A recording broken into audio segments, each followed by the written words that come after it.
Assalamualaikum warahmatullahi wabarakatuh. Kembali lagi di channel Nadia Salsabila. Di sini saya akan menjelaskan mengenai deret Taylor and Maclaurin. Diketahui suatu fungsi f, misalnya sin x atau ln cos kuadrat, dapat kita menyatakan f sebagai suatu deret pangkat dalam x atau secara lebih umum dalam x dikurang a pangkat 0, sehingga lebih presisi dapat kita mencari bilangan-bilangan C0, C1, C2, C3, dan seterusnya sedemikian rupa sehingga fx sama dengan C0 ditambah C1 dikali x dikurang a ditambah C2 dikali x min a kuadrat ditambah C3 x min a pangkat 3 dan seterusnya. Andaikan pernyataan yang demikian ada, maka menurut teorema pada diferensial, maka di sini ada f turunan fungsi pertamanya itu C1 ditambah 2C2 dikali x dikurang a ditambah 3C3 dikali x dikurang a pangkat 2 ditambah 4C4 dikali x dikurang a pangkat 3 dan seterusnya. Lalu ada turunan fungsi kedua ini. Lalu ada turunan fungsi yang ketiga yaitu ini. Ketika kita substitusikan x sama dengan a dan menyelesaikan untuk CA, kita peroleh C0 nya sama dengan FA, C1 nya sama dengan turunan fungsi turunan fungsi pertama, lalu C2 nya turunan fungsi kedua dibagi 2 faktorial dibagi 2 faktorial, C3 nya turunan fungsi ketiga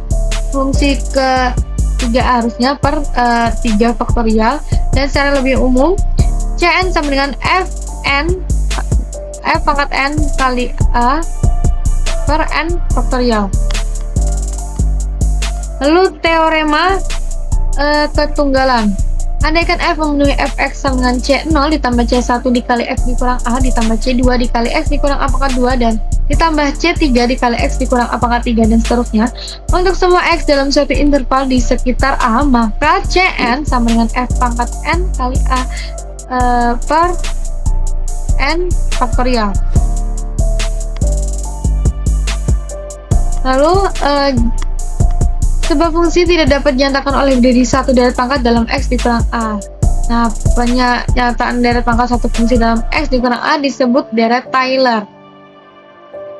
Ya, diambil dari nama matematikawan Inggris. Jadi ini yang menemukan Taylor.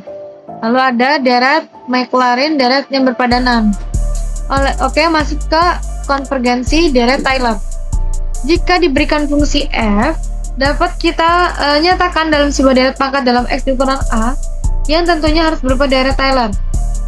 Masuk ke teorema B, yaitu rumus Taylor dengan sisa. Misalkan f fungsi turunan ke n plus 1, lalu ada f pangkat n plus 1x ada untuk masing-masing x dalam interval terbuka yang mengandung a, maka untuk masing-masing x dalam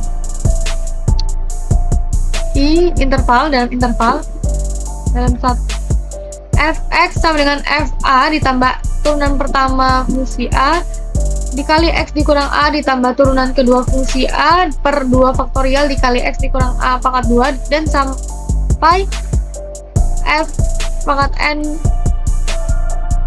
a per n faktorial dikali x dikurang a pangkat n ditambah rn x dengan sisi atau galat rn x diberikan oleh rumus rn x sama dengan f pangkat n plus 1c per n plus 1 faktorial dikali x dikurang a di pangkat n plus 1 dan c suatu titik di antara x dan a. Nah, buktinya di sini ya, teman-teman bisa lihat.